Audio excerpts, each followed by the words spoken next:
So it is important to remember that throughout history, our Jamakir in this form was not formed in 1 year by one person.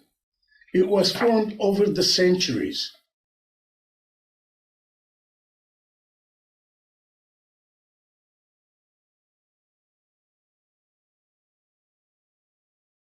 Today,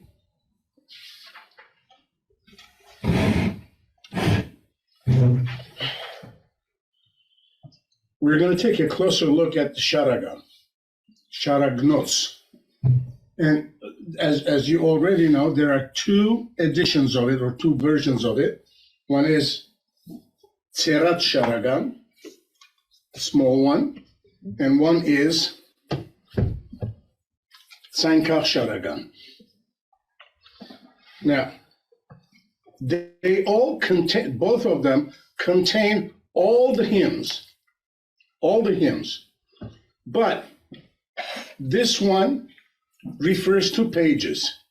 And at the end, it has a complete list. Now, our Sharagans, I have already touched on this, but more than Badger.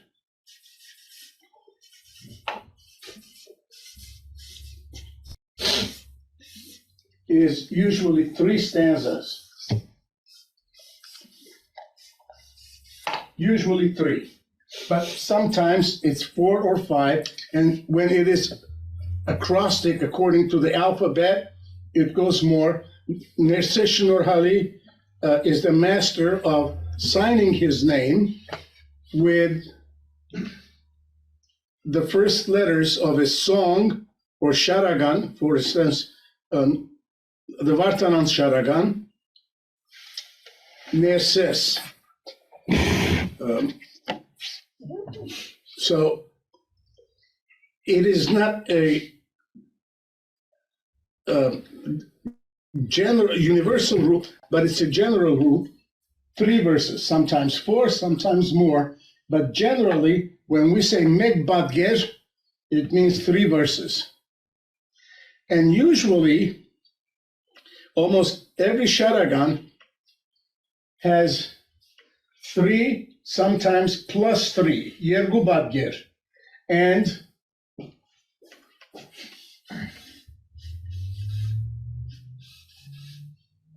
so you sing this 3, then you sing the 4th one, and then you sing Parkor. This would be Parkor, the glory verse, and this would be Ayjem Yevmisht. So, having said that, however, in between these two, there are what we call in Armenian karvatsk, or you could say fillers. Sometimes it is supportive of the theme, but not always, but it's always of the same key, of the same tone, okay? So it continues. Ormanian himself has advocated actively that in a reformed or a revised Sharagnots that we eliminate the Kalbatsk section. For example, who said this? Who said we eliminated Kalbat section? Kalbatsk section. Who said that? Ormanian. Really?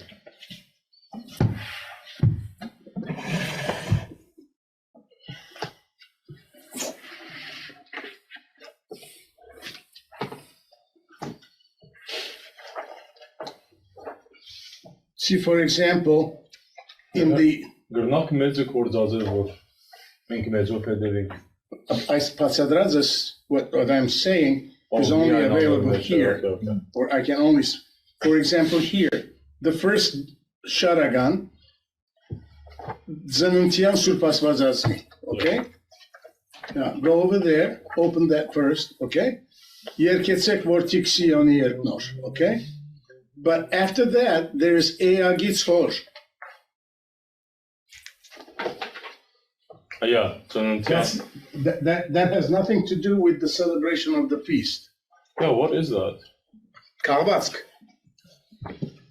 Same here. Same this. These are just fillers. That you can sing if you want? Well, I don't know historically what they did, but they sang it. We used to sing it in Jerusalem. Wow. Okay? However, What would these be? I mean, that's hard. well, they tell you, Zanuntian Sharagan. Okay? Nativity. This one is Magnifica. This one is Magnifica. This one is Pentecost. This one is Hankestian. Okay? But Would these ever be sung on Hockey Kalus or Yerketik, Vortik? Would it be sung on Hockey Kalus somehow? no, that's a Hokikalus Badger that is in almost every Washington Sharagan. Really? Yeah. So it's just repeated throughout the Shabbat? Yeah. Okay. So, but here you have Parkor Ajmermisht, and that ends it. So what Ormanian is saying, Is to eliminate the... sing 1, 2, 3, 4, And then Parkor. and then Parkor and Ajmermisht. So actually, it's this is one Badger, this and these are another Badger. Mm-hmm. Okay. It's a little difficult to follow the logic, but now, so the Tserat Sharagan has all the Ocean Tune Sharagans for everything, but it's only once and it gives you the pages. Okay? The fifth day of Nativity is Aisor Hator in Kimsa, page 58. Then it goes Vorheyutian Diasanto on page 64. Then Amenimast Amenitzai on page 41. And it goes all the way. That's the way it ends. Does it make sense? To us now, it doesn't. But to them then, it did. So then these Kalvas just don't make, the logic doesn't make sense to us. No. Yeah, because I'm seeing... It's just, now, in Jerusalem, for example, the situation is different. What used to happen in Jerusalem, we're at the Holy Sepulchre. We're going to celebrate Kitchach. We're down at that chapel of the discovery of the cross.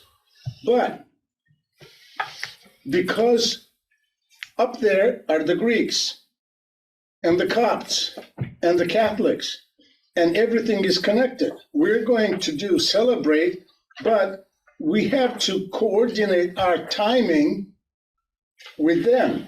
So the Lusarar would go and listen and see where they are and give us a signal. You're going too fast, slow down. And if necessary, sometimes we would repeat a couple of badgers. We have already sung it, we sing it again, just to fill that time. I mean, these are local circumstances. They're not universal, but for all intents and purposes, if we're going to be able to revive our Jamerkutuns in this country, the way the Jamakir has set it up, eliminating all that would be the most reasonable thing to do, because you don't need to fill time. We're trying to actually save time here, so eliminate that. The important thing that I want to point out is the word Sharagan. Ormanian makes a word play.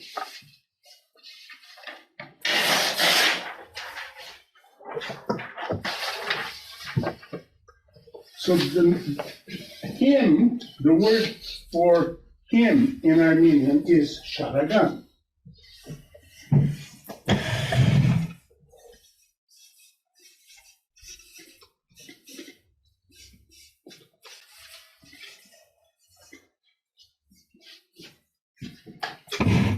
That's one word. What Armenian is saying, making a word play that you could understand that to mean shar, agans,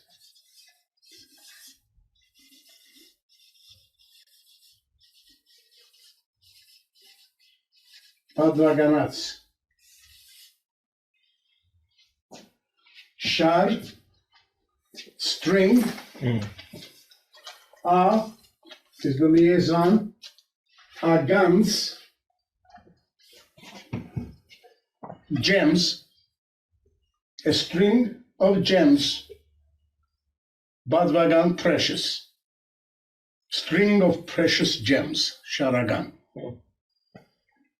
Wordplay, but it's a nice way of presenting, to our people that this is what it is. Shar agans badvaganats. Now,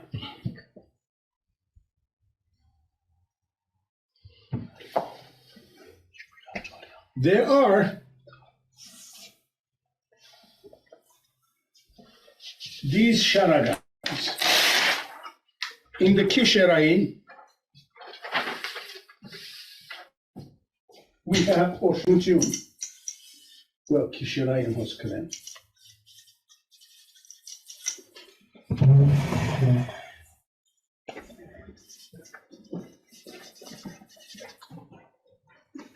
Oshnutyun.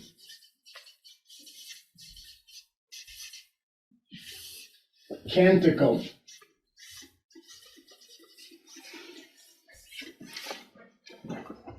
Okay? Thank you.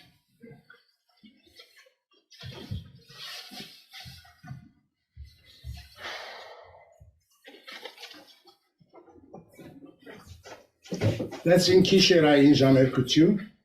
We have one sharagan. Actually, Kisherayin Jamer Kutyun ends with the canticle of the day.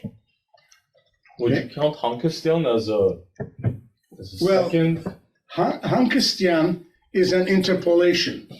It wouldn't really be, it really wouldn't be considered a sharagan in the sense the Oshnutyun is, right? It is sharagan, but it is not native to Kisherayin. It is imported. Oh. Okay? Oh, I didn't know that. Yeah. It is a section that has been put there for a particular purpose.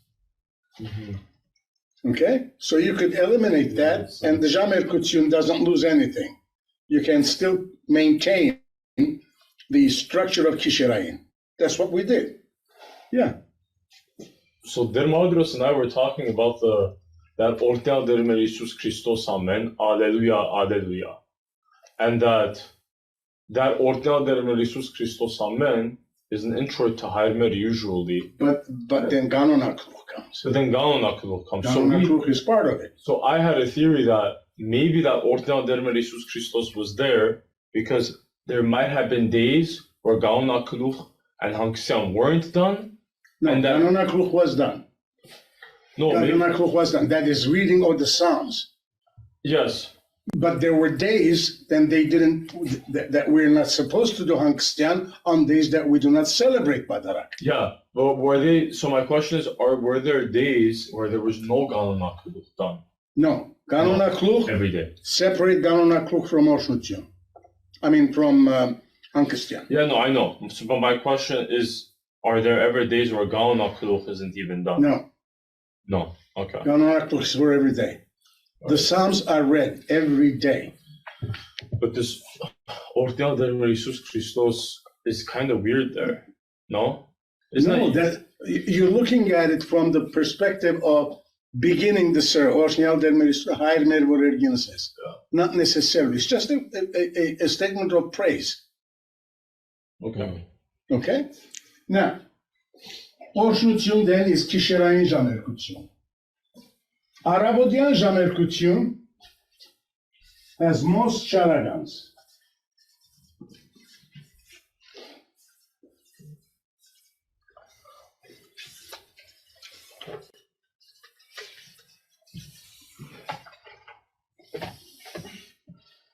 Aivazian, matins.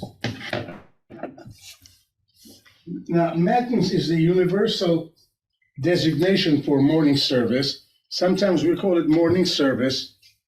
It's fine, but the professional word is matins. From Latin, it comes from the Latin. It doesn't matter, whatever you call it. The only thing that I would advocate for is whether we use matins or morning liturgy, morning service, that everybody use the same term so that there will be no confusion among the hearers. So the first one is hearts.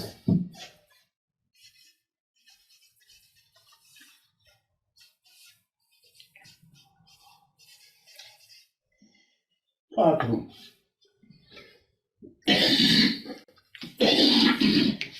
It is a borrowing from the opening psalm for that particular hymn. God of our fathers, God of our fathers, God, Astavad Hartsen Merods, Astavad Hartsen Merods. And the hymn starts with the singing of that psalm verse. Okay? And the Sharagans, usually each verse ends Astavad Hartsen Merods, Astavad Hartsen Merods. That's where that designation comes from. The Latin terms, Tiran Serpazan has coined them, borrowing it from the Latin, obviously going to the psalm and borrowing the word from the Latin psalm verse. So hearts, Sharagan. Hearts is usually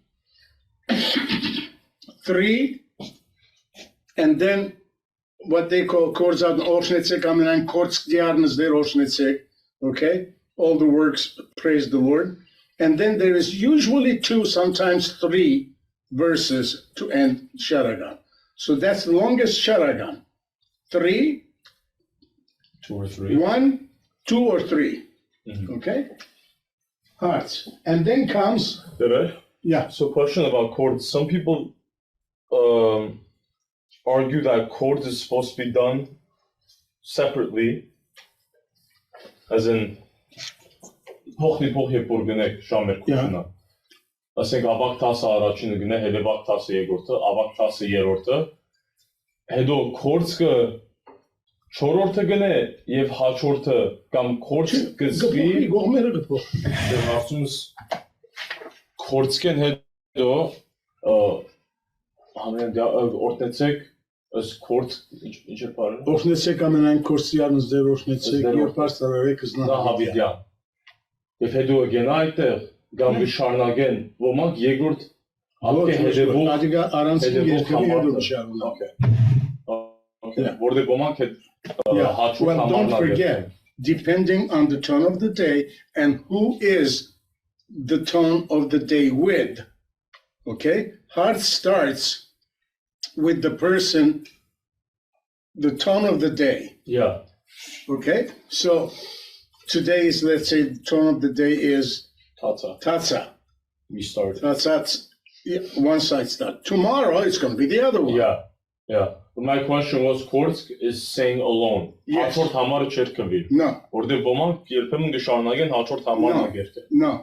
No, it's not supposed to be that way. Okay. Then comes Mezatuste.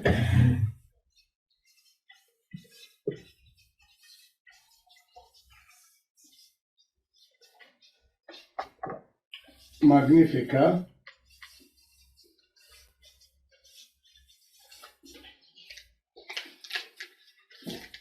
And that is, in and of itself, a category wonderful, and we have a wonderful collection of Magnifica hymns. I think about 38. Let me see.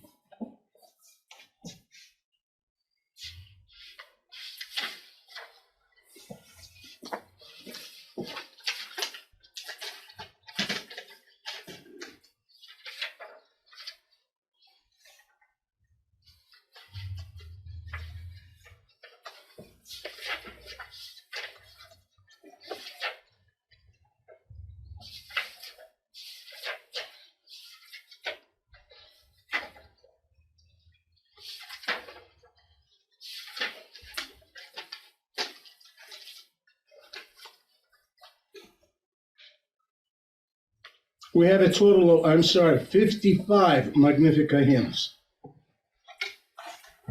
55 Magnificat hymns.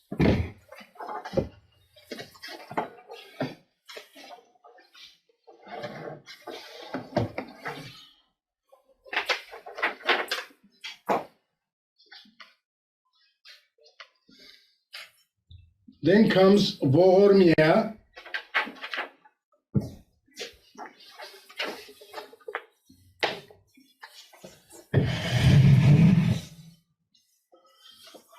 Դեռ Երուսաղեմ մեծացուցեն եւ Ողորմյան թեթևի շատ արագ երկվեր երկուք տալ նույն արագությամբ Մոդավորապես, unless the sharag notes or the music is slow, and in some cases, not mezzatuse, but Vohormia is like a solo. Okay. So you sing it, whatever. Those are the exceptions, though. Yeah. Generally, there's some hortor. Yeah, hortor, երկուք տալ. Yeah. Okay. Yeah. Okay. And then Vohormia, it comes Der Hergnitz.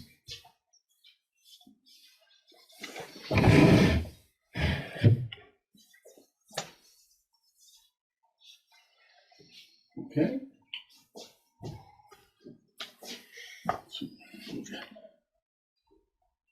Laudate Orhnetse is der Hergnitz.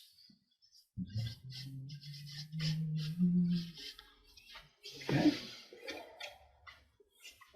And the last one in Aravodian Jamerkutyun is Mangung.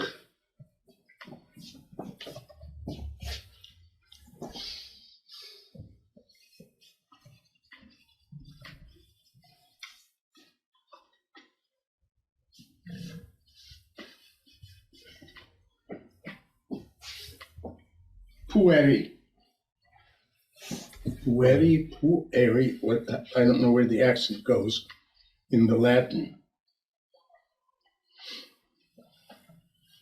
Now, the other Sharagan is in Jashu Sharagan, whether it is Jashu Badarak or Badarak in the Jashu section, doesn't matter. There is that hymn, Jashu Sharagan.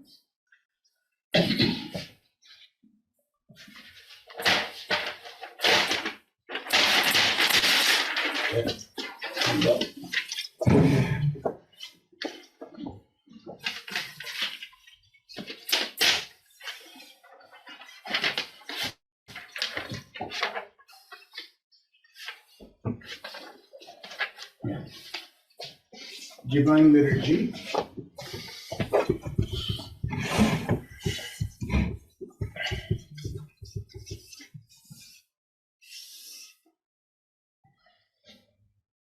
Jashu.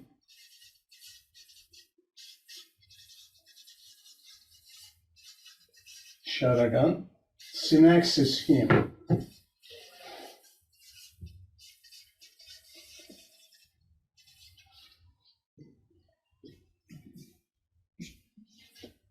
And the last one is in Vespers.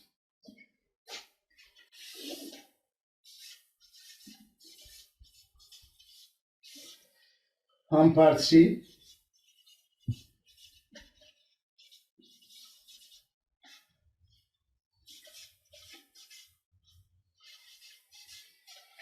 Again, all these terms, Diran Sirpazan coined them, taking it from the Latin.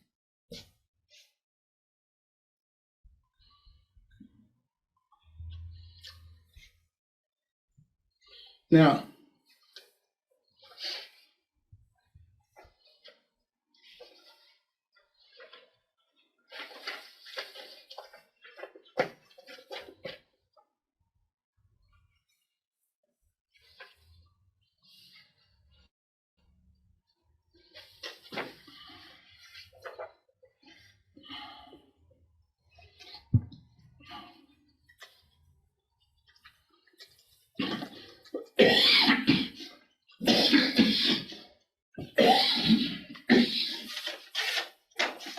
Noray Shekara,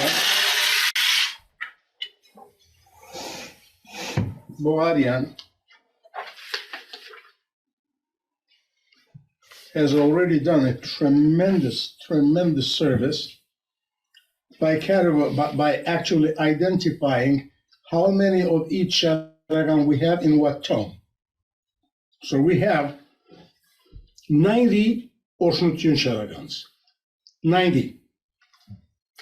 9 in Aiptsa tone. 11 in Aipgen. 12 in Pensa. 11 in Pengen. 15 in Kimsa. 10 in Kimgen. 15 in Tatsa. And 16 in Tagen. Altogether 90. This is not going to really make any impact or any difference as far as your usage in Sharagan. It just gives you an idea as to the breakdown and more or less like making a catalog of that whole book. Okay? Mezzatuse. Mezzatuse, we have, well, he goes to hearts first. We have altogether, I'm not going to break each one now by the tone, but we have 190 hearts on hymns. Yeah. 190 hearts hymns. We have 55 Magnificat hymns. We have 193 Vohormia Miserere hymns. We have 281 Laudate hymns, 83 Mangung Pueri hymns, 32 Synaxis hymns, 32 Hampartsi hymns, and we have 4 uncategorized. They're not categorized. And these are all, separate tones. Each one. What's the total there? Do you have the total there? Do I have what? Do you have the total there? 600. 996 hymns altogether. 996, wow. Yeah. What are the 4 unidentified? Does it say? No. They probably are used, for example, on a special occasion for, once a year or so. Like Noroko Diaz is in here. Well, that's a song. That's another thing. I'm going to come to that now. There is hymn. Sharagan.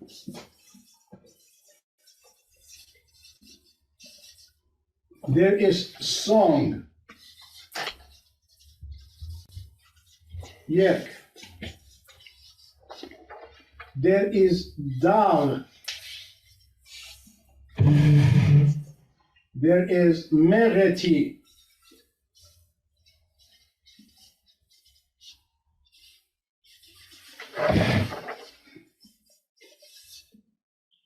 And there is kans.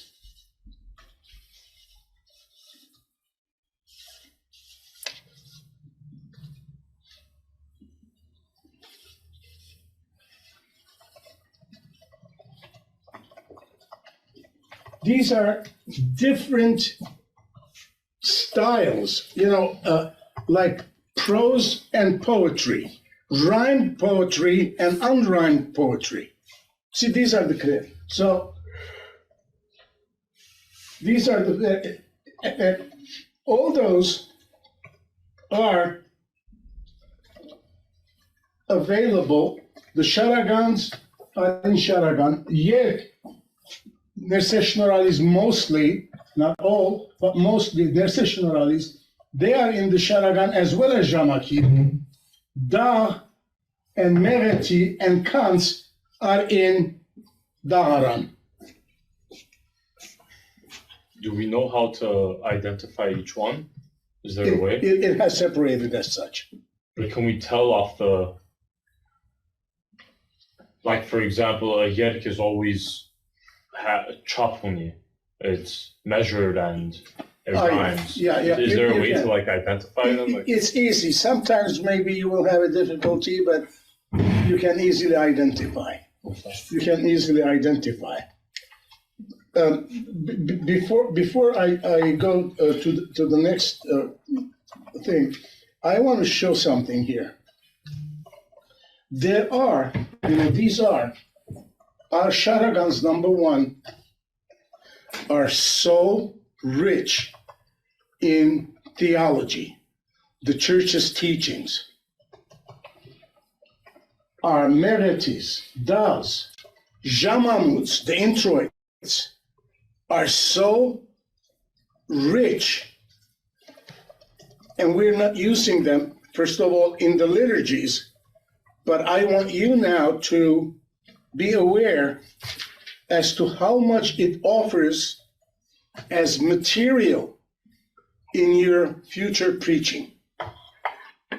Okay? When the time comes and you're going to give a homily, I will give you one.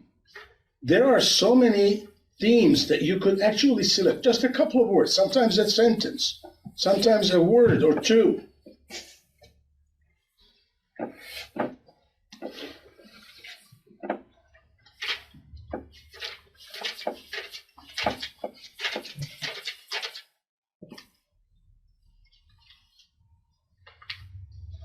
For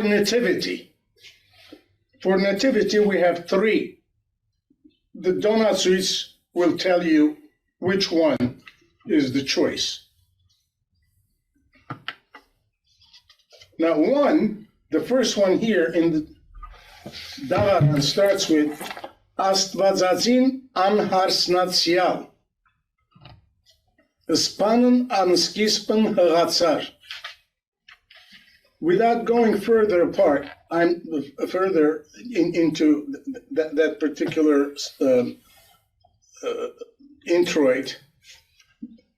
Look at what there is there. Astvazazin anharsnatsial. What does anharsnatsial mean? Unmarried. Goose. Okay, goose is one. Unjoined. Unwed? Yeah, unwed, literally, Unwed. as in without Literally being joined. unwed. Yeah. Is that an issue in our society now? Unwed mothers? Oh, yeah. Yeah. Well, I think Mothers who give birth out of wedlock? Oh, the Lord. I think on Harsnatel and wed is I think it's just being the literal joining. Yeah, she didn't become a horse, but she gave birth. What do you call that? Or she's pregnant during her wedding. Happens a lot. Now it happens, but she wasn't one of them. The point that I'm trying to point out is this. We cannot, and the church cannot, based on Christ's own words and the biblical teaching, we cannot condone premarital sex. Can't be. We cannot condone childbirth out of wedlock. But when it happens, we live in a sinful society. When it happens, we have to show compassion. Even is wrong. You hate the sin, but not the sinner. Okay? Even if it's wrong, yes. Sin is wrong, but what are we going to do? Anybody who sins out of the church, then you will have nobody in church. Because we're all sinners. I actually, one day, this is quite a few years back, when the issue of unwed mothers was in the headlines. What an epidemic it was in our society. People are, young girls are giving birth to I used that term and I said, if the Virgin Mary knocked on your door and said, I am pregnant, would you give me a cup of tea? I'm pregnant, I'm hungry. Would you feed? Well, yeah. Yeah, but you know that it was Mary. What if you don't? Would you have done it? Imagine in her own days, just try to think. In a Middle Eastern society, Mary was pregnant without getting married. They'd stone her. Yeah. So what I'm trying to point out is, here's an example of our liturgical tradition availing itself to apply to a social circumstance now that would open some eyes, open some hearts. And that is the same with other hymns. Our hymns are so wonderful. Sometimes they tell a story. Sometimes they tell you a miracle. Sometimes they reveal a biblical truth in a way that you could never think of by yourself. Use that as resource. When you start preparing your homilies, okay, let me look. First, when it comes to homilies, you have to read the scripture, you have to pray with it, you have to meditate on it, and then come up with a way of making your point. Okay? The structure and all that. I'm not going to go into technicality, but I'm only trying to point out the rich resource that you have in our liturgical texts. And I just gave you one example, but there are many, many others that can be applied. Okay?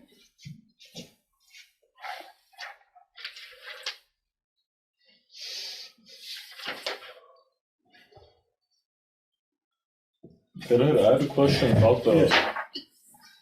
Hankistan Sharagan. One moment. So there are many Batkers, and they say different things. I want to ask what is done in Jerusalem. Mm-hmm. Over here it says Abashkarutyan Giragi. Mm-hmm. Like, would that literally be sung during Lent on a Sunday? No, it's taken from. This is from someplace else here. Mm-hmm. On Abba Sharutyan on a Sunday setting. Okay, so would this be sung on a regular Sunday, St. Harutyan Resurrection Sunday? No, this is Hankistan Sharagan. Yes. I'm saying, let's say on the Resurrection Sunday, would this be sung? Yes. All of it? In other words, what you're asking is, if on a Sunday, the tone of the day is Aitza, and we're going to sing Hankistan complete. Yes. Yeah, we will sing the whole thing. All of it? Yeah. Okay. Yeah. We don't pick anything? No. Mardirosaz. Mardirosaz, Ghazaru, Okay. Arutyan, Ayo. Got it. That's what, it's a filler.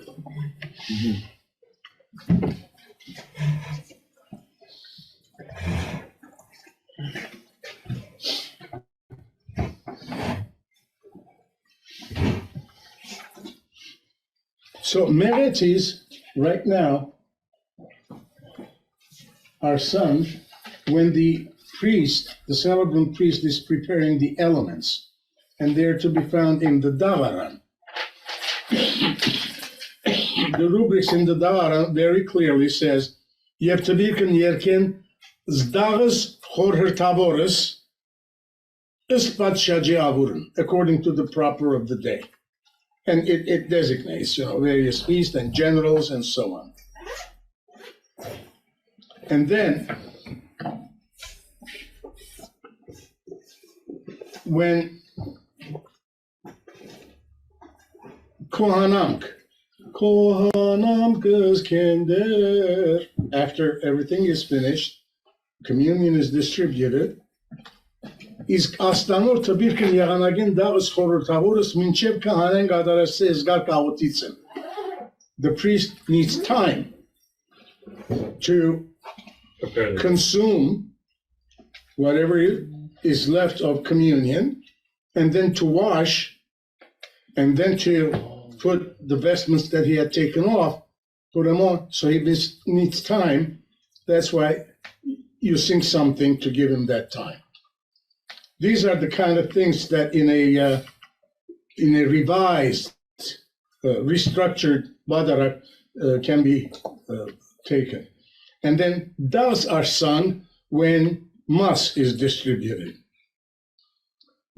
As I said, Mass in Jerusalem was distributed by the Jamoshnov at a particular spot, and there was a tray before him. He cut, everybody came, opened their hand, and was put there. They took it.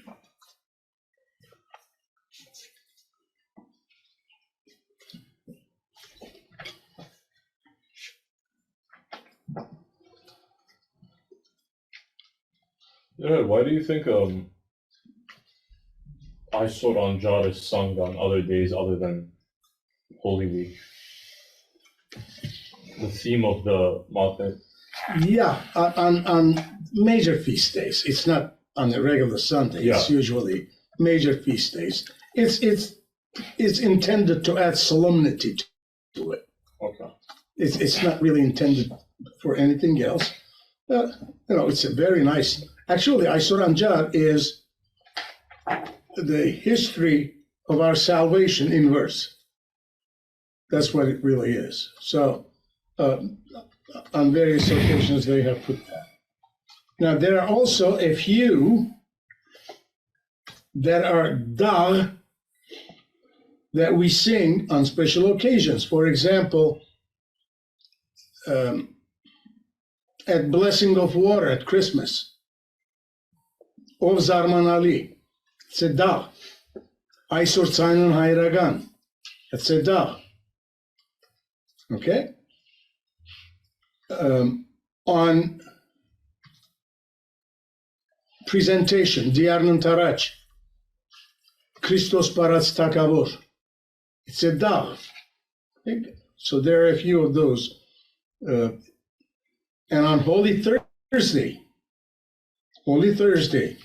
Ais Chorut Letza, Bodan Lava, Sirdim Sasani, all dars. Okay?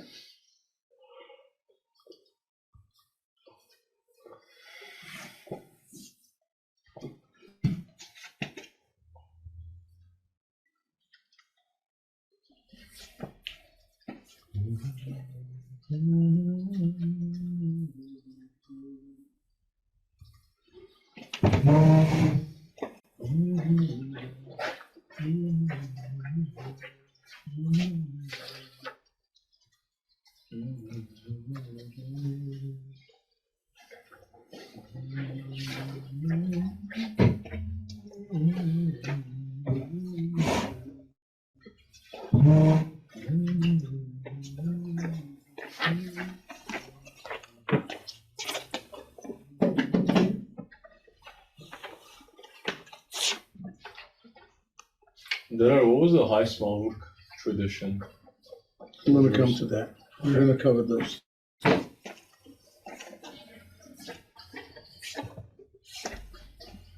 I just realized I had enough copies here to give you. You have them, you do.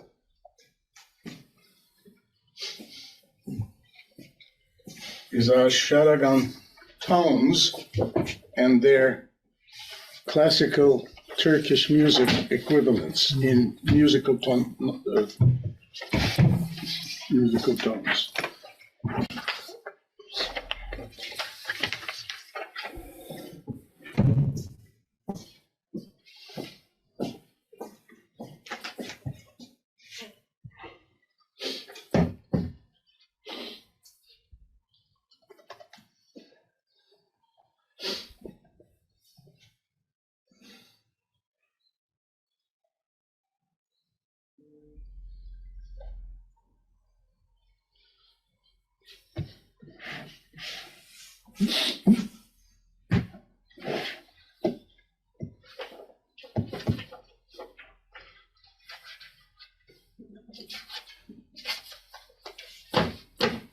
Okay.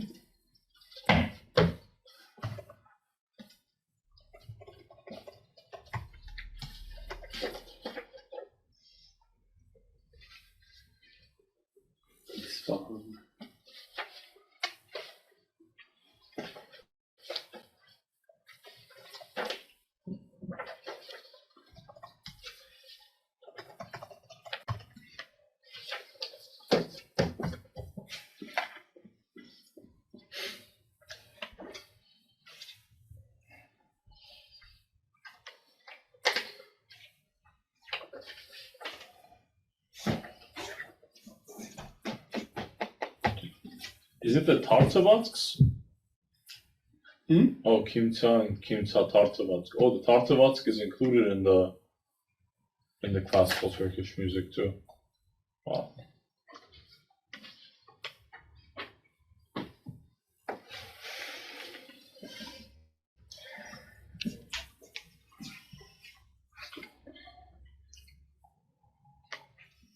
Yeah.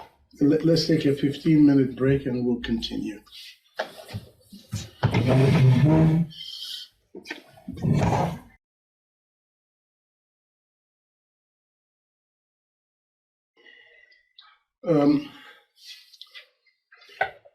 Now, I'm going to go into an area that I have just commented a little bit about liturgical reform.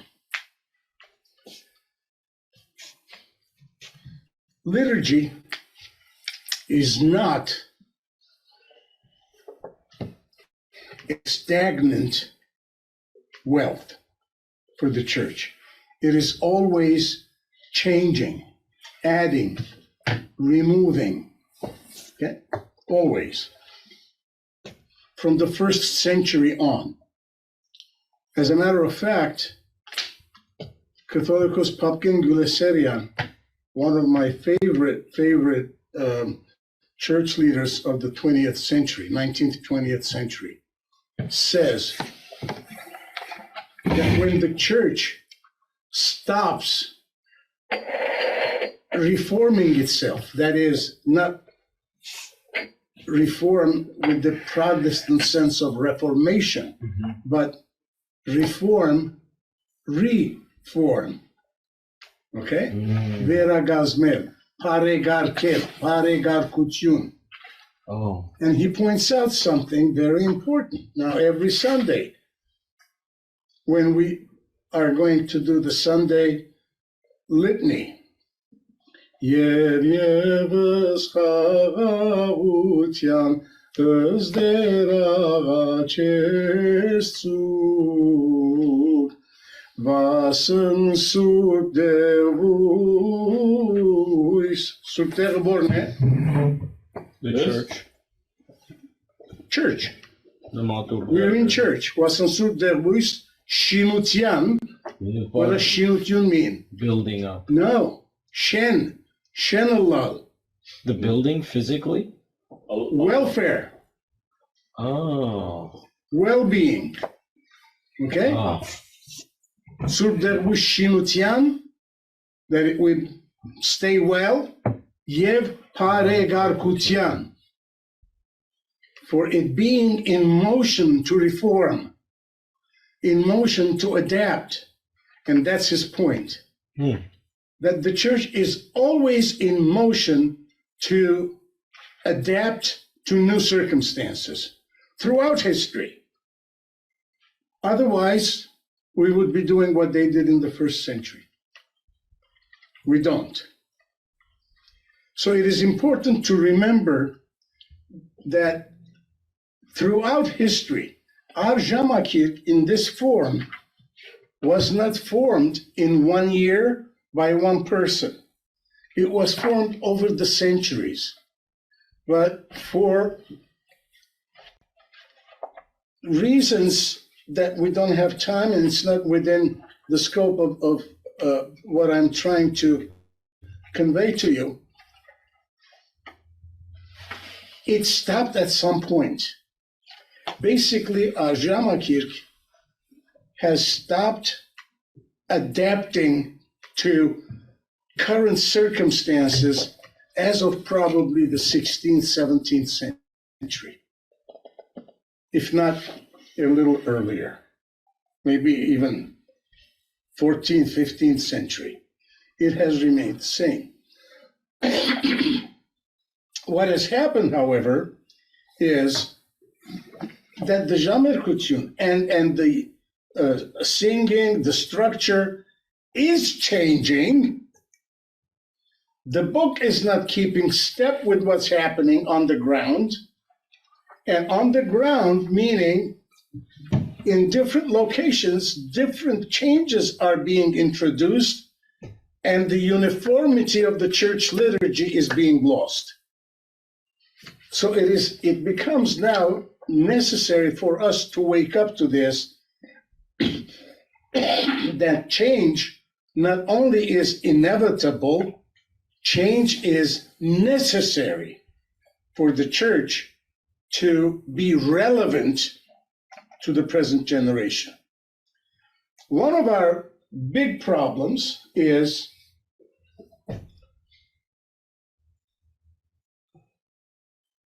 that the Armenian Church now is in multiple countries, in multiple cultures, in multiple languages.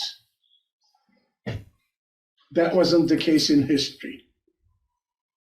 We had more than one language, yes, but we didn't have too many cultural settings. There were 2 or 3, Eastern Armenia, Western Armenia. There were some linguistic differences, but not now French, German, English, Spanish, Arabic, you name it. We have a language situation.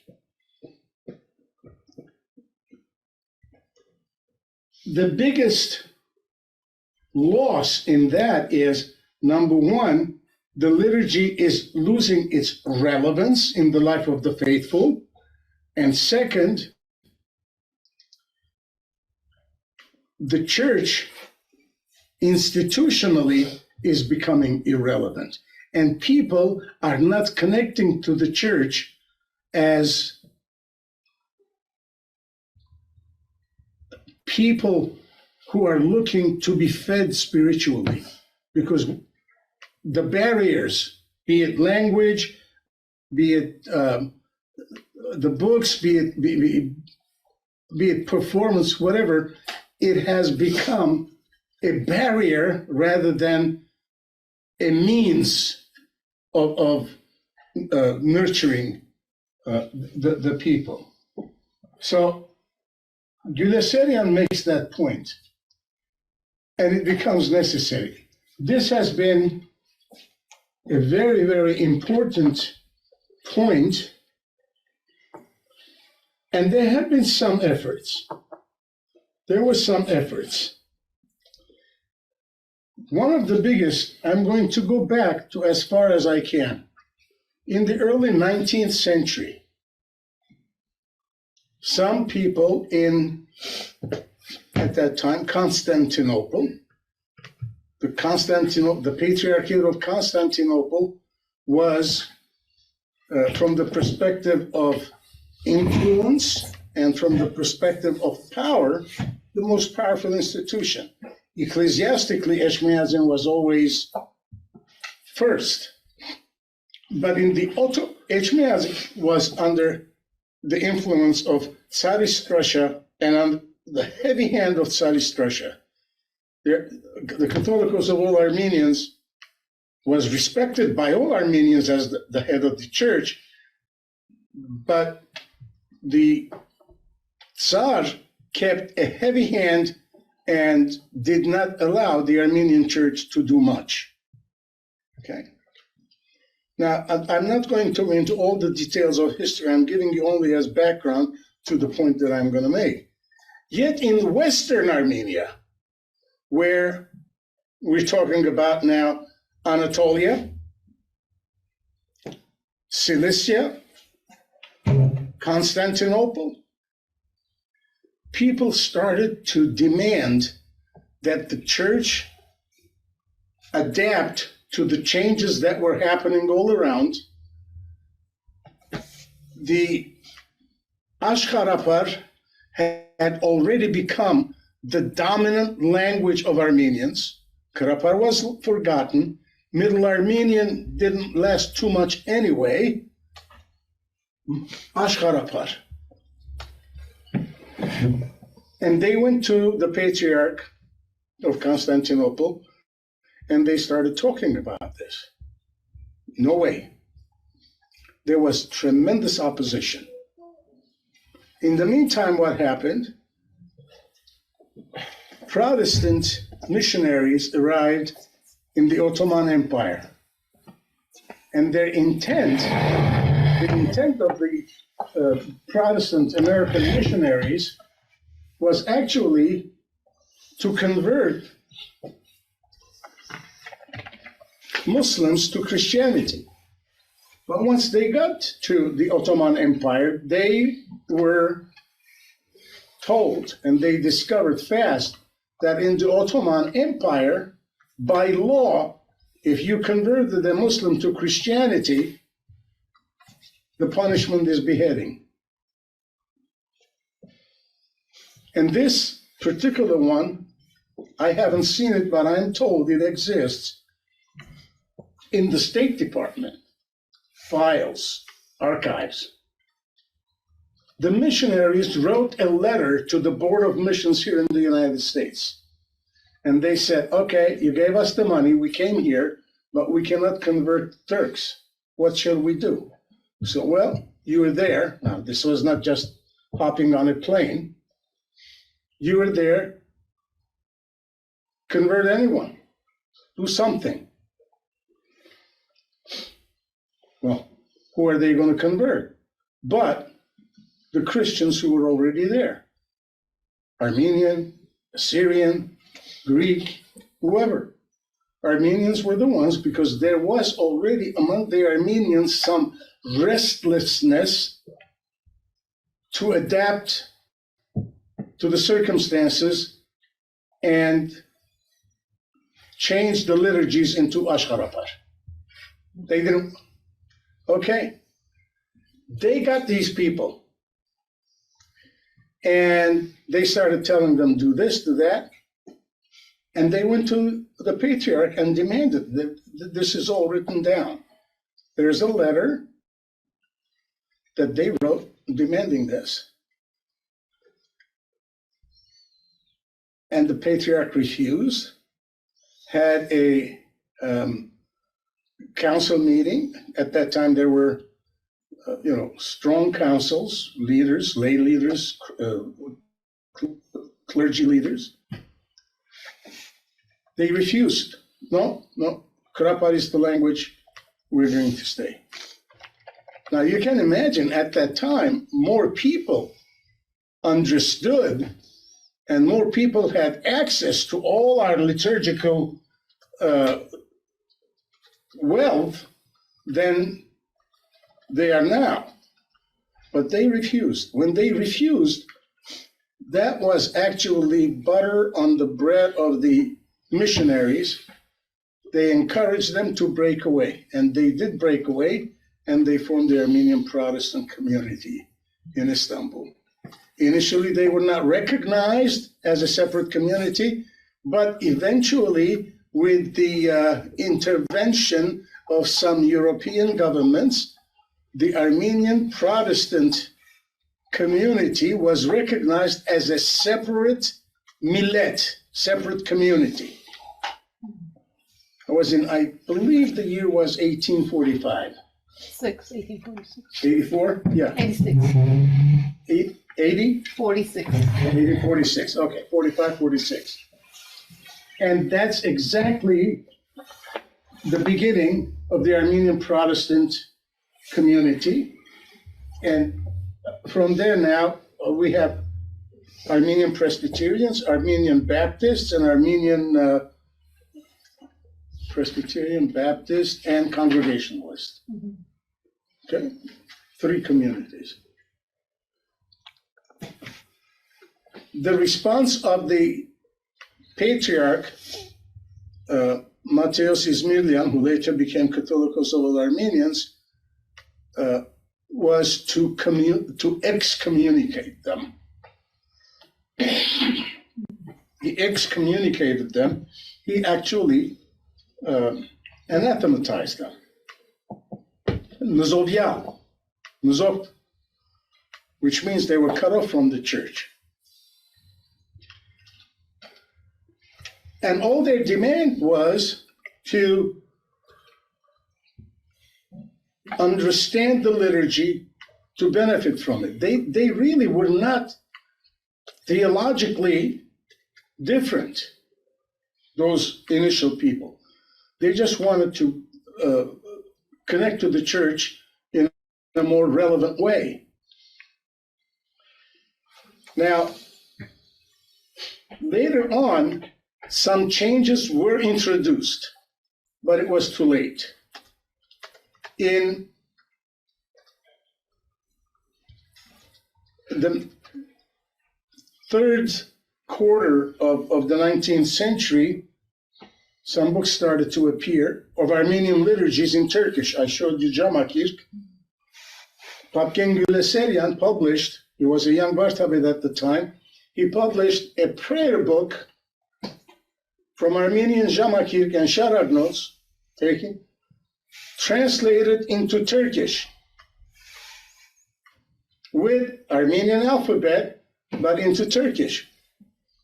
And Güleserian was in a very good position to do that because, first of all, he grew up in a city where the Armenian community was Turkish-speaking, and he knew many who were cut off from that source of spiritual nourishment, and he wanted to open that door. He was Antepsi, and Antep is a Turkish-speaking Armenian community. Cilicia entirely was a Turkish-speaking community. I've told you about my grandmother. She actually didn't speak one word of Armenian until the day she died. But she wanted to. She didn't even read. She had me or her grandchildren read her the Bible. The point I am trying to emphasize here is that the movement of reform in the Armenian Church, be it liturgical or be it in some other form, has been on the table for a century and a half, 2 centuries now.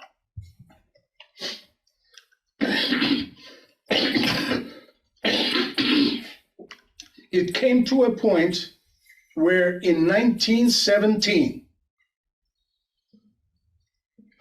Catholicos Kevork V called a consultative meeting in Aivazian.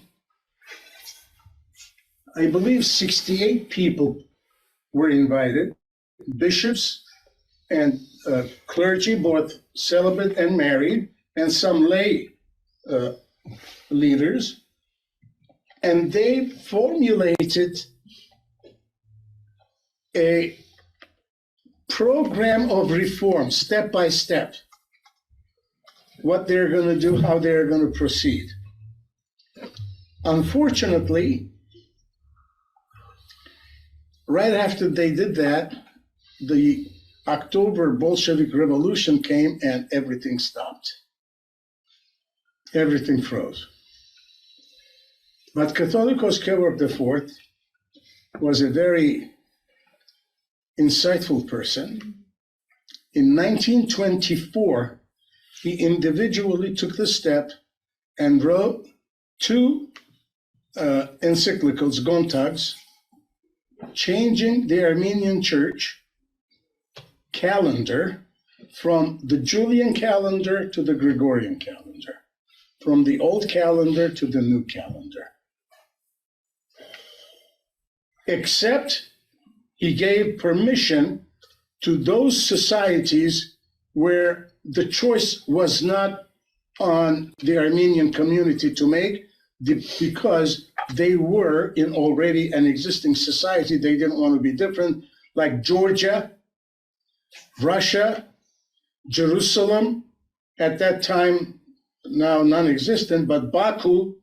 These were communities, countries where the Julian calendar was dominant, and he didn't want them to go against it, allowed them to stay.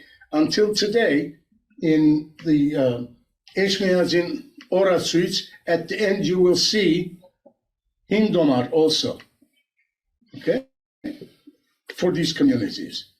Jerusalem until today is old because it's not in our hand. Greeks do it. We are connected to our celebrations, and all arrangements are accordingly, so they don't. But the reform steps that he had taken did not move forward. His successor, Horen Muratbegyan, was very much aware of the situation here in the United States. And in the 1910s, Papgen Güleserian was here in the United States. Horen Muratbegyan, as a bishop, had come to the United States as a legate of the Catholicos to study the situation in the United States Armenian community and make recommendations for the canonical structure of the church.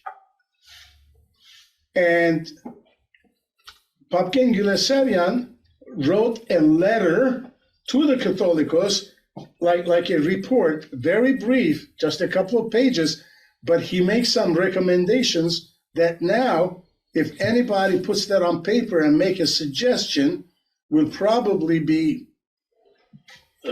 blamed for changing the Armenian Church history. But Güleserian, for example, was an advocate of special arrangements for the Armenian community, because here in the United States, he says, the circumstances are such that it does not fit the existing general format that the Armenian Church has in liturgy and in administrative structure. And he advocated creating a semi-independent jurisdiction, and he says something like the Patriarchate of Jerusalem and Constantinople. 1917. Horen Muratbegyan had come here and they had studied and whatever. But Muratbegyan, when he became Catholicos, he was one of the participants in the 1917 meeting. He had been in the United States. He saw the urgency of liturgical reform. And he actually sat down and wrote an encyclical asking all the dioceses to express their opinion about the proposals he was making in his Gontag about liturgical reform. It included reforming the Jamakirk, reforming the Jashul, reforming the liturgical year, reforming the clerical attire, allowing, that is, for the clergy here in the United States not to wear verargu in public, but only in churches. All of those he covered. Well, I don't know how many responded. Jerusalem responded, but that movement did not go too far either, because the communists didn't like Horen Muratbegyan and his efforts to keep the church alive. And of course, he was assassinated, and the poor man died in 1938, I think. 1938, he died. He was murdered. I mean, he was suffocated to death. Since then, there have been some movement. Yes, there have been some movement, but very very superficial, unorganized, and truthfully, if you really look at it, of no consequence. The Catholicos Vasgen, the first, he called for a bishops' conference. They got together in 1967. Instead of reforming or discussing liturgy, the only topic was allowing celibate priests to marry. That became the big issue. It didn't go anywhere, but they decided to take some steps, and they said, Jerusalem, you prepare a new Jamakirk, and then we will get together in a few years and we will look. What Jerusalem did at that time, Shahe, and I was there in person for this, he took Zil Jamakirk, took a few pages out, rewrote the pages, reprinted this whole thing. Exactly the way it is. In all the reforms that we talked about, for example, Janabar Hurtats, Navurtats, Otanavurtats, remained the same. What kind of reform was that going to be? So that didn't go anywhere, but it's been talked about, and now the situation is worse than ever. Because right now, we have this Jamakir that needs to be reformed. Is there an edited official new Jamakir? No, there isn't. But is there an edited Jamakir? There are about 100 of them. Every priest has his own edition. They have this. You go to that church, that priest edits it for his needs, for his circumstances, the way he understands, the way he knows. Another priest, likewise. The other one does the same thing. Not only that, Catholicos of Cilicia edits it differently. Patriarchate of Constantinople edits it differently. Jerusalem edits it differently. Echmiadzin edits it differently. And each priest does it differently. What we have lost is the concept of the unity of the church in its liturgical life. That's historically, that has been one of the foundations of church life. Unity of liturgy. Everybody praying the same way. Everybody maintaining the same traditions of expression. Now that's gone. At Mashtots, right now, you take baptism. Here in our diocese, let's not go to other dioceses. Let's not go west. Let's not go South America, Middle East, or anywhere else. You take baptism. One priest starts in the narthex. One priest starts at the altar. One priest does it one way, the other priest does it another way. And I have heard many lay people who are from that parish come here. Oh, our priest doesn't do it that way. Well, that's what the book says. I don't know that he doesn't do it that way. A Bolsis, he comes, this is how we did it in Bolis. Why don't you do it here? Well, this is not Bolis. That's why I don't do it the way they do it in Bolis. The point remains the same. Liturgical unity is lost. The danger of even losing this now is very real unless we wake up and truthfully, I don't understand why. We have enough educated clergy now who know all the circumstances. Lay and clergy could be called together, break up into various groups. One takes this aspect, one takes Mashtos, one takes Jamakir, one takes Sharatnos, and reform all of this. Bring it for study seriously, not, I don't like this, take it out, I like this, put it in. That's not the way it works. You have to know the history of the formation of the Jamakir in order to say, yeah, this is a late edition, or this is what we can add. I will give you an example in a minute. But very, very important to do that. And then, and this is another thing, they take this Jamakirk, that Jamakirk is this Jamakirk, or the big Jamakirk, in front of the camera, with all the mistakes, with all the shortcomings, reduced and reprinted. Our forefathers didn't have the kind of financial resources we do now. They didn't have the modern printing machines, computer, and they produced this. You know how this was set up? By hand, one letter at a time. And somebody then proofread it, and it went back, and the person took the wrong letter out, put the right letter in. They didn't even have enough letters to print the whole thing. They went, I don't know what the English word is, brag, like 16 pages folded together. It was a huge sheet.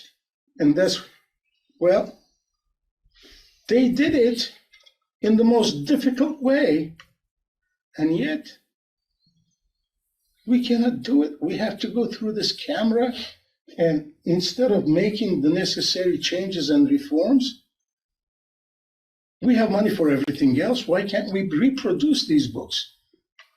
Okay, very, very important issue that cannot be, will not be resolved unless we are all aware and we are all together making the same effort, making the same call to really take these steps and bring reform to the church.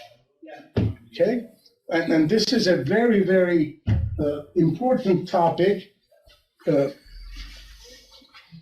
Now, Bedhide, yes, may I ask a question? sure. My apologies for stepping in a bit late. What are some of the differences you've seen in the liturgical difference here in the stateside, not between police and here, but if Here. For example, just so I can. right now, as the book stands, Chorut Chorim is when Badarak starts, and it goes all the way to Orchnetzitz der Hamenayjam. Some priests have cut the opening services, that is the ablution and the confession. So they go on the altar directly and starts from from synaxis. Now, there is good reason to eliminate some part of the beginning. The ablution is from Catholics. From the Cilician era, it came to us. That should be eliminated. We don't need to keep that. The priest already washes his hands before he starts. That's not a problem. Number one. Second, in that section, there is confession. The priest confesses to the congregation. The congregation forgives the priest before he goes to the altar to present the sacrifice in their name. And then the priest also forgives the congregation. So the confession that now we are doing in the middle of the Badarak is not only redundant, but is also anti-liturgical history, because the reason we're doing confession now by interrupting the liturgy is because people are not in church at the time of real confession. So we talked about this earlier in the beginning. We are accommodating the people's laziness. We're saying, you stay lazy, we're going to change to make you not feel guilty for coming late. We help you to be lazy, to stay lazy. Okay, so that's part of it. Now, here's the thing. That is here in the United States. In Beirut, that doesn't exist. In Istanbul, it doesn't exist. Iran doesn't exist. In Iran, it doesn't exist. In Armenia, it doesn't exist. So you see now how an American Armenian who goes to church here has experienced it this way. Now he's going to go to Istanbul and go to a church. Oh, they don't do confession here? No, they do. But they do it outside of the liturgy. Okay? Now, leave alone now the fact that the confession that we know now is not what it really is meant to be. We're taking confession just as a unit, and it is like a parrot repeating the words without having a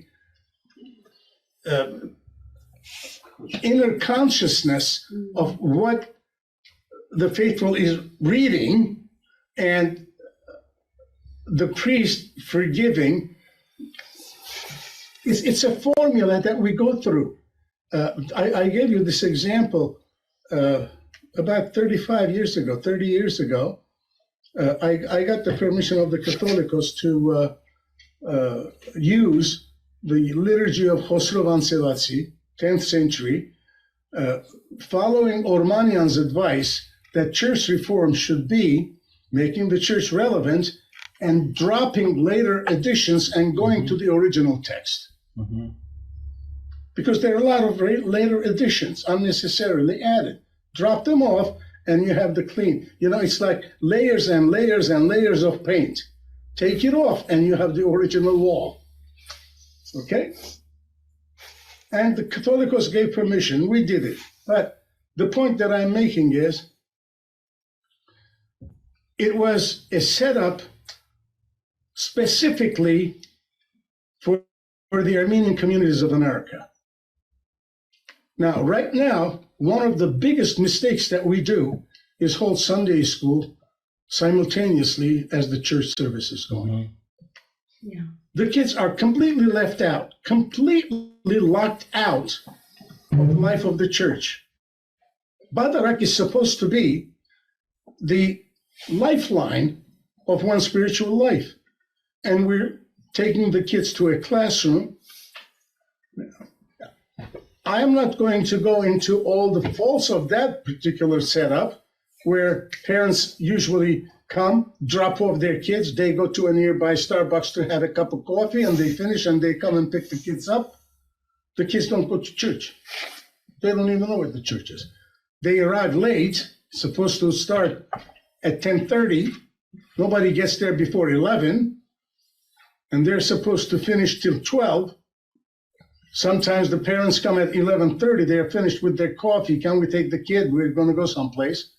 All kinds of stuff I don't need to go through. And then we wonder, the kid graduated from high school, graduated from Sunday school, went to college, doesn't go to church, comes back from college, doesn't go to church. No wonder. We didn't emphasize the importance of going to church when the kid was growing up. Why are we wondering about it? That's how our attendance drops. In any event, what I did is I had an education hour. We actually named it Total Parish Education and Family Worship. So Khosrow Ansevasi's text was about 50 minutes. 50 minutes. And I had prepared brochures, just like classes, different subjects on 6-7 week basis. Parents, come to church. I'm going to teach a class, and the syllabus was in their hand. Kids are going to go to Sunday school. 10 o'clock, they're going to go to Sunday school. 45 minutes, 10:45. Kids are dismissed. They come to church. They join their parents. I come out of the vestry. we do confession, everybody at the beginning, before we start Badarak. Then we start Badarak.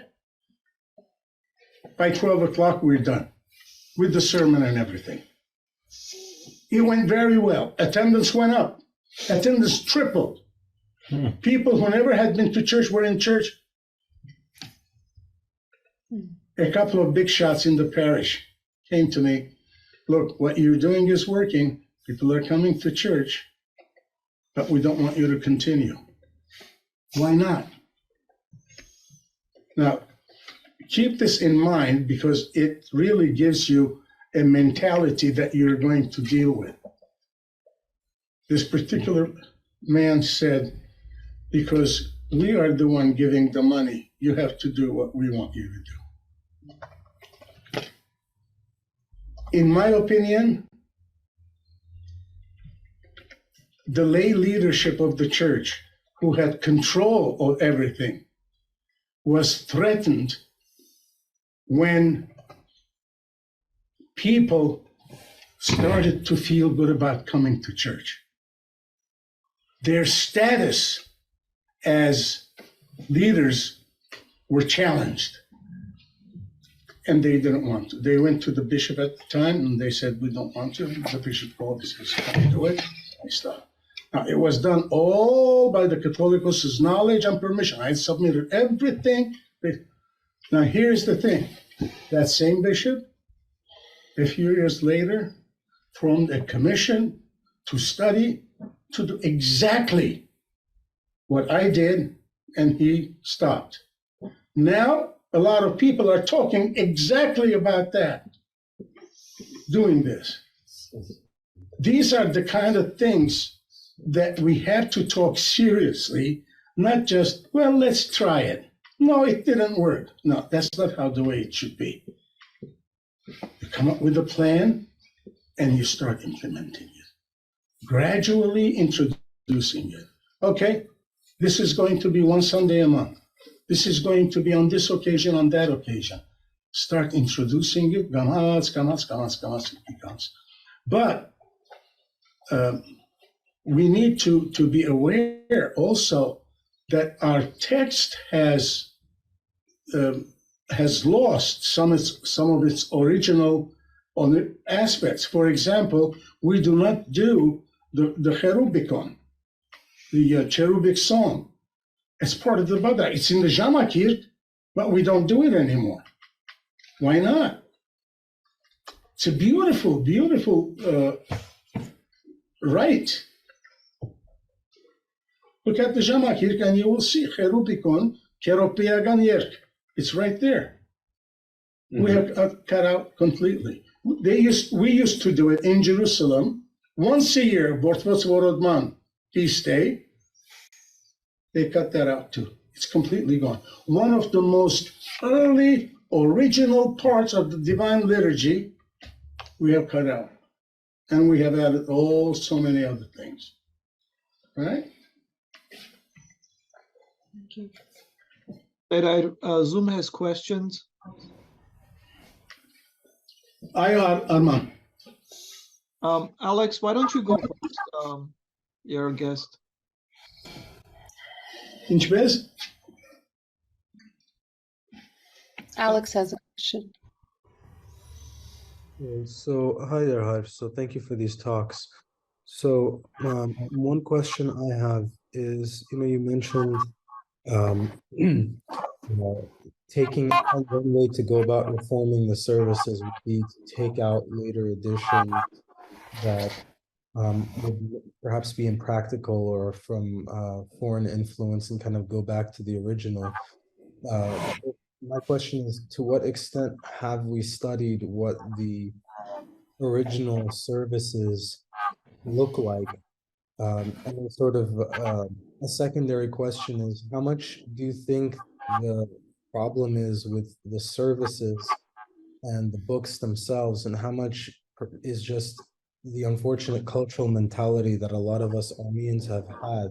Because when I look at a lot of the liturgical and just general troubles that our church faces, I feel like a lot of them comes from bad cultural habits that we Armenians have developed, and then rather than sort of chastising us, the wider Armenian community, the church leaders have by and large kind of tried to cater to it, and sort of lowered expectations. So like, for example, I know, my experiences with like a lot of the Coptic church, like, a lot of the priests will hold liturgies at 8 a.m., regardless of whether or not somebody wants to come. And they sometimes even tell people that if they come too late, they might not be able to receive communion. But, and then they'll hold, for example, Matins and Vespers, regardless of whether or not like they think anybody will necessarily come. Because that's the expectation that the laity is supposed to meet. So I'm wondering how much that factors into it. I didn't hear all the words in your question, but your comment, I think generally I got it. These issues, we have to, first of all, keep a traditional value and structure and expression. But in our present circumstances, tradition could be, number one, a help or a hindrance, depending on how we approach. Yaroslav Pelikan has a saying, traditionism is the dead faith of the living. Traditionism is the living faith of the dead. Okay? This is important to realize. In our case, that's what it is. We have to put lifeblood into our liturgies, liturgical life. We have, all these books are not just giving us history of culture or history of expression. They're giving us an opportunity of faith and an example of our ancestors who lived with that faith and gave this to us. So we have to carry that life of faith and make it part of our life now. That's the goal. The liturgy is not just pomp and ceremony. We Orthodox, I think, sometimes make that mistake that we take the liturgy as beautiful pomp and ceremony. But if it does not connect with the spiritual reality of the individuals who are in church, then it misses the point. See, and all the commentators that I spoke, Papken Güleserian and Ormanian has written quite a bit about this. Torkom Kushagian, Yerishe Turian, and a lot of late 19th, early 20th century writers have all written about this. Their point is the same thing. Now, I must also say, historically, in our situation, we encountered some serious obstacles. One obstacle was, as I said, right after the genocide, the Catholicos wanted to start a movement of reform, took the steps, but it didn't succeed. His successor tried, that didn't go anywhere. On the other hand, however, the genocide took away so much from us, not just our ancestor land, it took more than that from us. It actually brought our people to the point of questioning where God is during the genocide. Where was he? Why wasn't God there? And Clergy-wise, we had lost some of the brightest clergy. We lost about 4,000 clergy in the genocide. Among them were some of the brightest clergy and most faithful clergy. So the church was shaken to its core, and we didn't recover. That void, however, created in the life of the people was filled with the political parties whose interest was rebuilding the political infrastructure of the church through revolution, through rebellion. And one of the ways that they wanted to accomplish that is by taking control of the church where the people were and are until today. They do not have any means of bringing people together and pursuing their goals. So they take over the churches. I have told this story to only a few. For the first time, I'm going to say it now here in public, and it's going to go on the record.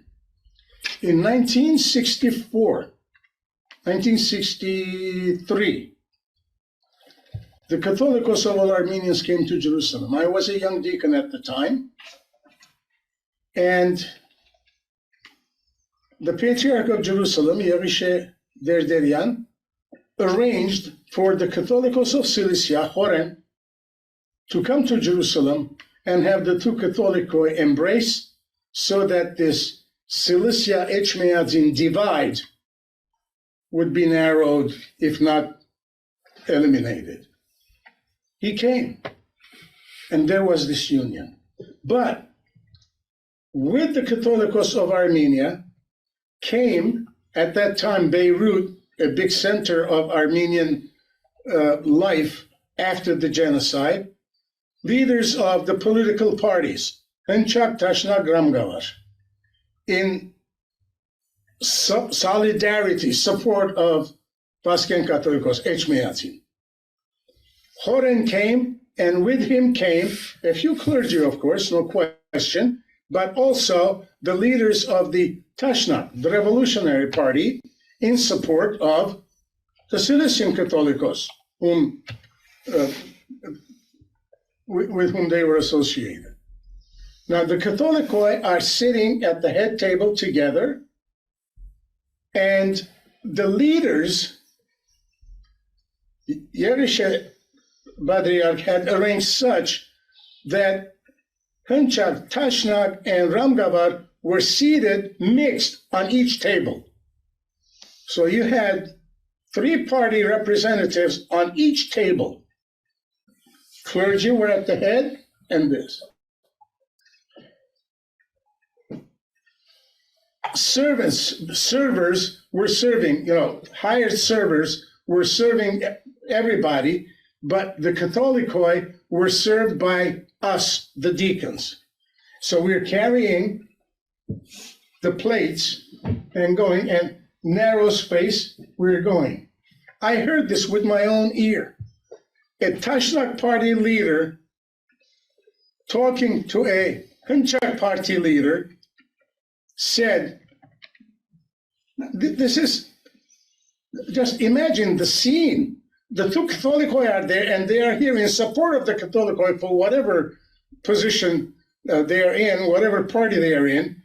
A Taşnak party leader says, what are we going to do to save our people from the talons of these clergy? And the Hınçak party leader, I know both of them by name, I'm not looking your name, it's not important. The extent his hand says, we may disagree on everything, but that's a point that we both agree. Means the political party's intent is to liberate the people from the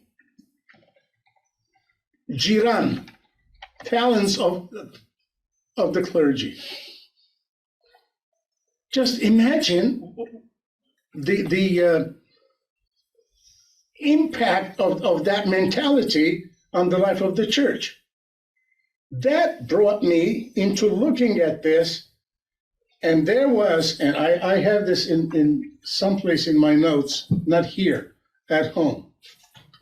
In the 19th century, there was going to be an election of Catholicos.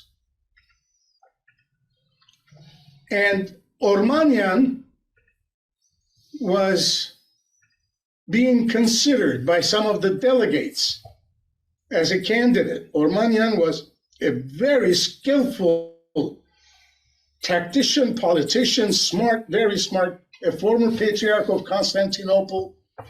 He had really managed very well under the Ottoman Empire with the Ottoman Emperor. As they're talking about Armenian as a candidate for Catholicos of all Armenians, the party leaders, political parties, vehemently opposed. And Karakin I of Cilicia, Osepians, has written this, and I have the quote, and he published this in an article he wrote in Hayastani Gochnak in New York in the 1930s.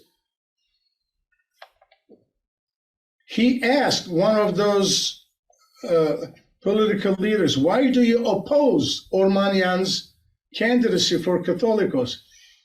His answer, we want a church without God. Armenian would not allow us to have it. Look at the state of the church now. Have they succeeded? Have they succeeded in having a church where faith is not visible, but the outer signs are there? People light candles, people ask for hokiankis. When somebody dies, they have the funeral from the church. But the core faith, that's what we're struggling. You got to know your enemy. You got to know the obstacles ahead of you in order to be able to overcome it. I just gave you an example of one. Okay?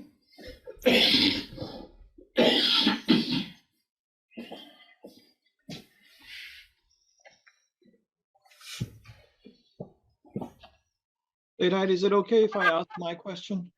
Sure. Parts of Khosir.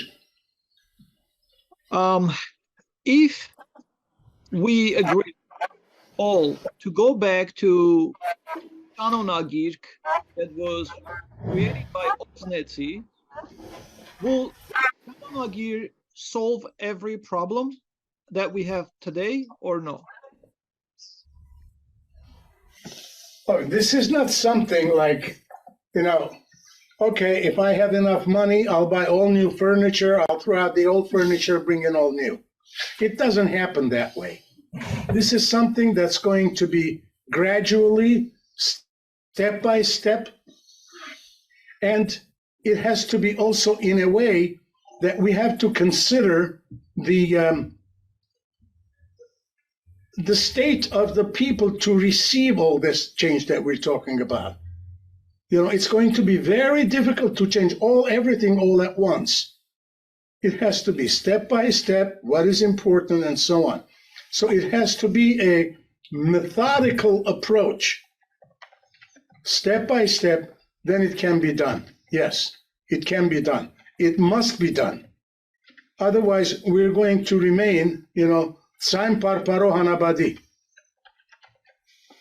Okay? Thank you. But now, for example, one of the reforms we're talking about is the donut suites. There are saints there. Yesterday, when was it? Yeah. Yesterday. Surposan Hibirikians were Kisanosat Gadaretsan. Are they saints? I know. Yes, they are. Read about them, you will know. But how relevant is that saint to a person who is walking into the church now? our calendar has to be reformed, because from Sunday to Sunday, they don't see any saint, because we don't have saints commemorated on Sundays. And during the week, we don't have church. So saints as models of faith are hidden from the people. A very important aspect of church life. Torkom Kushagian wrote Surp Yevdonk, Saints and Feasts. Wonderful, yes, but people are not going to sit down and read. They have to. Our calendar has to be reformed. It has to be reformed. Who is going to do it? How is it going to be done? Nobody wants to touch it. Nobody wants to touch it. I was talking with a few high-ranking clergy, and every one of them said, I know it has to be done, but I don't want to be the one changing it. I don't want to be the one changing tradition. I said, you're not changing tradition. You're bringing to life. And I said, look, I don't want to be held responsible in front of history for changing what we have received, what we have for all centuries. I said, you're going to be judged not for changing it, but for not changing it. That's where our misunderstanding is. What I see that somehow it is okay, someone responsible taking the communion away from us on 40 days during the Lent, and that's okay, but bringing it back, it's not okay. It's really strange and weird. Yeah. There are too many things that we are aware of, but too few opportunities at this point to correct mistakes or to introduce changes. So everybody in their own way doing whatever they want to do, and that in itself, as I have already pointed out, has its own dangers. Okay.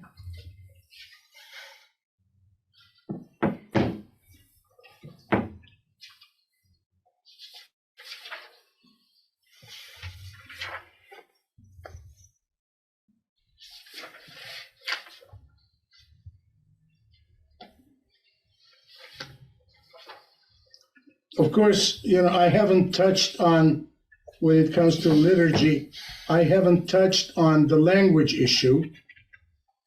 That is another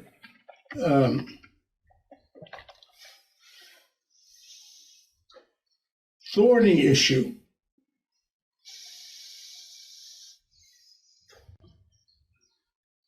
I have here in my hand an article on church reform that I wrote many years ago, and I have written this.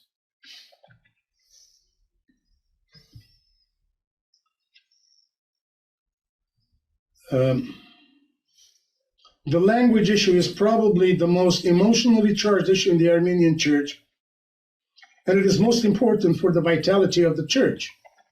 Some dismiss it as an issue advanced only by American-born Armenians. Nothing could be more wrong, because even in Armenia and other Armenian-speaking communities, the use of modern Armenian in the liturgy will surface as an important issue, if it has not already. Fortunately, others have spoken on this very topic, and it would be important to hear what they have to say. As early as 1917, then Bishop Popkin Gilesarian was in the United States as a legate of the Catholicos of all Armenians to study the newly emerging church communities in America and to make his recommendations. In his report, Gilesarian, among other recommendations, suggests the use of English in the liturgy, at least partially, 1917, in order to keep the interest of the young generation. In 1937, the encyclical of Catholicos Horen I addresses the issue of language of the worship separately as an important issue. The document says, this is in the Catholicos' Gontag, Along with worship rites, the language of worship is a product of the past, and it was the language understood by the people, but now it is not understood. Consequently, the common prayers, whose purpose is to create a general environment of spiritual awareness for the worshipers, are not serving their intended purpose. On more than one occasion, Aivazian had stressed how important it is for the language of the liturgy to be the same as the language spoken by the people. In one place, he addresses the question openly and clearly. When you do not speak to the people in the language they understand, you cannot interest them in anything. The language of the Armenian Church is classical Armenian, Krapar, but the language of the Armenian people is modern Armenian, Ashkarapar, with its dialects, Turkish, Arabic, Kurdish, and these are in Western Armenian communities. And in the Caucasus, besides Armenian, Georgian, and Russian. Let us leave aside for the moment the language problems of old and new Armenian communities. The fact is that today, the Armenian people are not in a position to understand the language used in the church. Even in Armenian-speaking communities, Krapar is hardly understood, if at all. Now, in the absence of official reform, the common sense of the Armenian clergy has somewhat eased the problems arising from the unintelligibility of the church's language by doing important segments of the liturgy in the language of the people. The sermon, for example, which is the spirit of the worship service, is everywhere delivered in the language people understand. These non-official reforms demonstrate that the needs and demands of times and places have forced the church to make some important parts of the service intelligible to the people. He concludes, we know that there are many enlightened conservatives in our people who would even oppose the reading of scripture lections in modern Armenian. But it is one thing to love Krapar and quite another to meet the needs of the people, the vitality of the church and growth in spiritual life. At the time of Saint Sahagan Mesrop, if the spoken language was Ashkarapar, surely they would have translated the Bible into the vernacular. This, I emphasize again, is a vital need for the Armenian Church. Our Savior decreed, Sabbath was made for man, not man for the Sabbath. On the same principle, we say, language was made for man and not man for the language. This is Aivazian writing in the 19th century. On the same principle, no doubt, in order to endear the Mother Church to the faithful, but I insist that reform alone will not last. In order for people to love their church, they must understand it. So take it from there. Of course, that subject now, I just opened a can of worms, is something that we could spend hours and hours discussing it. But from everything that I have seen, many people expected and wanted, but the hierarchy is still not allowing any discussion on it, leave alone the reform. Okay? All right, let's take our noon break and we'll come back at 2 o'clock. Yes, 2 o'clock.